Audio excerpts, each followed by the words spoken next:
Iplani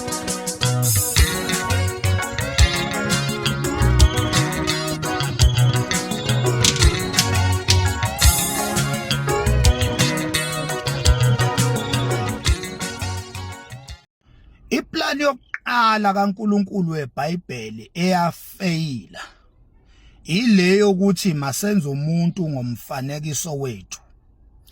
That is the first plan kaNkulunkulu eyafeyila. Genesis 1 verse 26. Masenze umuntu ngomfanekiso wethu.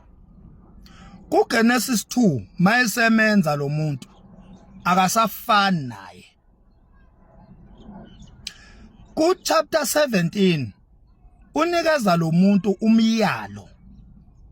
Lo muntu ungcwele akanasono ngoba yayingekho into eyayizo activate isono. Usho njalo uPauli. Uthi uPauli ungakafiki umthetho. Kwakungekho ukona. Ngoba ukona kokuqala ukweqa umthetho. Athi umthetho isono sangena ngomthetho. uNkulunkulu ungenisa isono toqala leyo into yesibili leyayenzayo errong. Okokuqala ufuna ukwenza umuntu kuGenesis 1:26 umuntu ofana naye. Mayemenza lo muntu akafani naye ngoba kuverse 17 kwaphoqa ukuthi akamnika imiyalo okukhombisa ukuthi akafani naye. Ngoba uNkulunkulu akadingi ukuyalwa.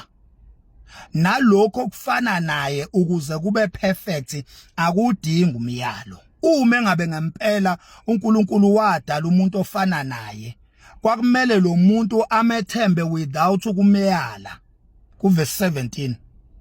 Okusho ukuthi lo muntu lo akafani naye. Uma ngabe uNkulunkulu uthembekile kwakumele adala into ethembekile. Into ke mayithembekile ayudingi umyalo. Dala umuntu and uyakuprova lokho ku chapter 22. I mean njalo ku chapter 3 verse 22. Uyakuprova lokho uNkulunkulu ukuthi lo Adam ayemdalile akafani naye. Okushuthi iplani kaGenesis 1:26 yafeyila. Chapter 3 verse 26 uthi bheka uAdam usenjengathi. Okusho ukuthi ngesikhathi emdala wayengenjengaye.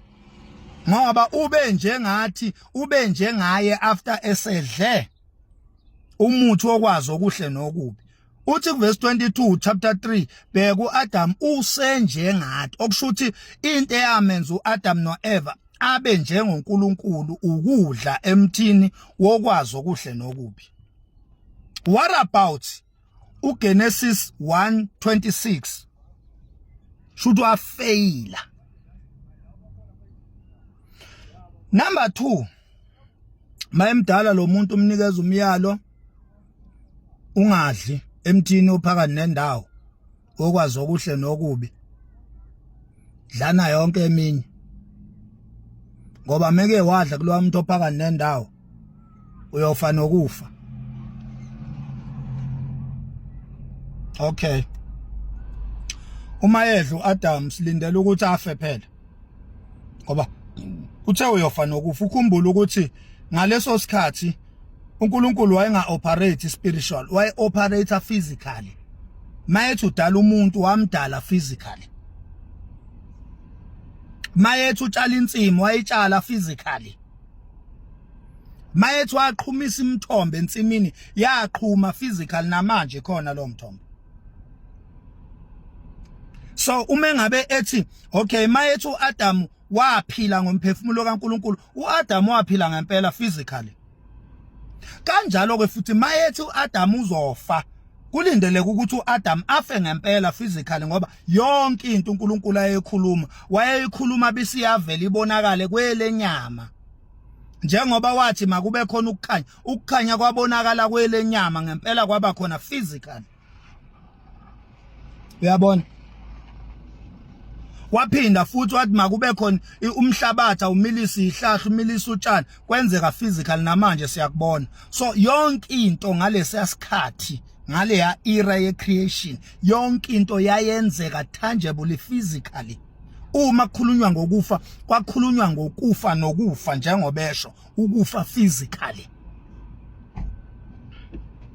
ngoba iplani yobungcwele baka physically yayingakafeyili kunaloko yayiqala. Leyo plan yafeyila, leyo plan leyo yokuthi nje umuntu abengcwele physically yafeyila, shuthi plan yesingake kaNkulunkulu yafeyila. uNkulunkulu nama plan afeyila nje. He's a failure. Jika umuntu adla wangafa. Lies. Amba manga wathi meke wadla uzofa, wadla ngempela umuntu wangafa. Genesis 3:22 uthi uNkulunkulu Adam akafanga kodwa ufana nathi, okushuthi leyanto eyakhulunywa inyoka ku chapter 3:4 yaproveka njenge shuthi inyoka yakhuluma iqiniso inyoka. uNkulunkulu waqamba amanga ngoba ku verse 22 uyakuprova lokho ukuthi uyena oqamba amanga. Adam usenjengathi lokho kushiwo inyoka. Namanga uNkulunkulu meke nadla nizofana naye, nikwazi ukuhlukanisa okuhle nokubi. Nangempela verse 22 uNkulunkulu uconfirm amazwi kaSathane uthi ngempela uAdam usenjengathi, usefana nathi, bheka useyakwazi ukuhlukanisa okuhle nokubi. Okushuthi ubani oqamba amanga phakathi kaNkulunkulu nenyoka? Inyoka yakhuluma iqiniso. uNkulunkulu waqamba amanga ku chapter 2:17 wathi meke nadla niyofa nokufa. Yafika inyoka yathi cha aniyokufa kodwa niyohlakanipha, nikwazi ukuhlukanisa okuhle nokubi, nivuleka amehlo. Nangempela bathe badla oqala nje bavuleka amehlo, bazibona ukuthi bahamba zokwesibili base beyahlakanipha, bakwazi ukuhlukanisa okuhle nokubi. Okwesithathu babe sebefana ngqo noNkulunkulu. Uyakuconfirma lokho yena ku verse 22. Amaplan kaNkulunkulu afeyila kanye nokuqamba kwakhe amanga. Genesis chapter 6 I think verse 6 nangu eyisola uthini, uthi ngiyayisola ukuthi ngimenzeleni umuntu iplan yafeyila. Ngiyayisola ukuthi ngimenzele iregression. uNkulunkulu wa regreta. He's a failure. uNkulunkulu owenza into aphinda ayisole njengesidakwa. Hayi ngikuthuke ngoba bengidakiwe, manje ngiyaxolisa ngiyayisola. uNkulunkulu uactiso kwesidakwa wazisola ku Genesis chapter 6 wathi ngiyayisola ukuthi ngimenzeleni umuntu. uNkulunkulu ubuya yisola, ubuya regret. uNkulunkulu wamaphuthu, uNkulunkulu wama mistakes. Ngamanye amazwi ngenze imistake ngokudala. uNkulunkulu unama mistakes. Ngenza imistake ngokudala umuntu, ngiyayisola. How? Ushonephi uGenesis 1:26 manje? Usuyayisola ukuthi udale umuntu, engantweni uthe udala umuntu onjengawe ofana nawe. Kushonephi ukuthi udala umuntu onjengawe ofana nawe? Hayi uNkulunkulu wanikeza umuntu ifree will. Leyo free will leyo yindaba ibe namandla kunamazwi akhe. Leyo free will leyo ayinikeza umuntu yini indaba ifree will ibe namandla kunamazwi kaNkulunkulu. Uma ngabe iplan kaNkulunkulu iku Genesis 1:26 yindaba iwill yomuntu inqobe amazwi kaNkulunkulu ku Genesis 1:26 azayisole ku Genesis 6:6. Okushuthi powerless. Uma ngabe nje nithi hayi uNkulunkulu wanikeza umuntu ifree will, ingakho umuntu ona, uNkulunkulu akanawo amandla okuvimba isono ukuthi sifike kumuntu wakhe because wanikeza umuntu wakhe ifree will. Nichazo ukuthi nini uNkulunkulu powerless. Ifree will yomuntu enamandla kunentando kaNkulunkulu.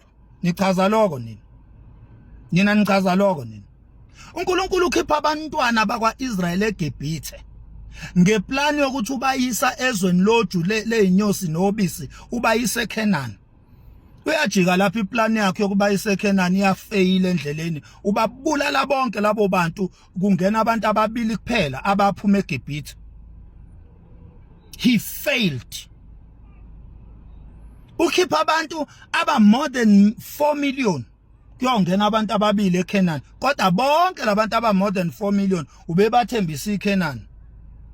Abangenanga, bafa bonke endleleni, kwasinda uJoshua noCaleb kuphela. Out of more than 4 million people, his plan failed.